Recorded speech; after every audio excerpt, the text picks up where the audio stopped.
StarCraft2 では、ワールドチャンピオンシップが開催されていますね。ゲームメニューからライブ中継のリンクが貼られていました。ゲームの雰囲気をご覧ください。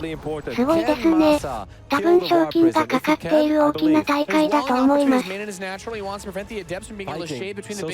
Viking is really good to pick that War Prism off as it arrives. A second War Prism is on the way. He's going for the Roddy build here. Yeah, oh, that's so cool. I love it, yes. Because you always lose the first prism. So what do you do if you lose the first one? Well, surprise, there's another one.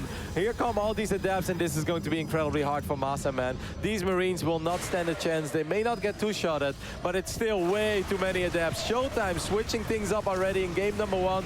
And with that second prism on the way as well, I love it, Nate. I think this is incredibly smart. STVs are not going to be able to pick off these adepts. 14, 20 almost now being destroyed as this fight continues. The Cyclone's going to pop out, but it does not do that much damage to those light units. Very important that Viking gets the prism. One warp and does finish off. The Liberator is going to deal some damage to the adepts, but there's just not really anything here to stop him. I'm loving it, man. The double prism, because you're bound to lose the first one. I think this is the greatest thing that I ever came up with when I played against Hero Marine in the home story cup. And I love this idea, man, because you know that you're going to have enough units to do so much damage to the Terran. The one way the Terran can survive is by killing your prism. So you make 2 of them. Brilliant. And I think this is game. Like 17 SCVs surviving. Yeah, he's lost pretty much everything. These adepts are still going to work. Drawing the friendly fire of the Widow Mine also onto those SCVs.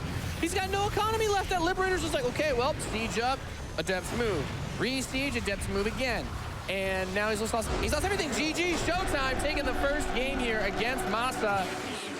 I'm not gonna lie, I've never seen Masa pull that opening before, and I would love it if it was a 3-base build from Showtime, because the Drilling Claws is super hard to deal with. It's gonna hit before you can put an overcharge. And as a Protoss player, Kevin, I'm sure you can elaborate on this. You don't expect your opponent to have that, so you're more used to the time that it takes for that mine to burrow, which is normally 3 seconds. No, absolutely. Drilling Claw builds can definitely throw you off, especially because a lot of Protoss players like to stay on a lot of gateway units in certain phases in the game, almost where they get up to 4 bases. And Widow Mines are actually very good against all those units. Adepts, Stalkers, Zealots, it doesn't really matter. Any of them. Yeah, they're very good against it. So it's a cool build by Masa, but this was pretty much worst case scenario, because whenever you go for such a crazy opening like that, you obviously have less Marines, you don't have any medevacs, Stim is, you know, light years away. It's just not going to happen. And against an all-in like that, you know, it would have been so much better for Masa if he would have gone for a very regular build, maybe Reaper expand, then throw down another barracks, just pump out a whole bunch of units. And if he then picks up on the fact that his opponent is going to go for an all-in, he can keep all the units together, throw a bunkers,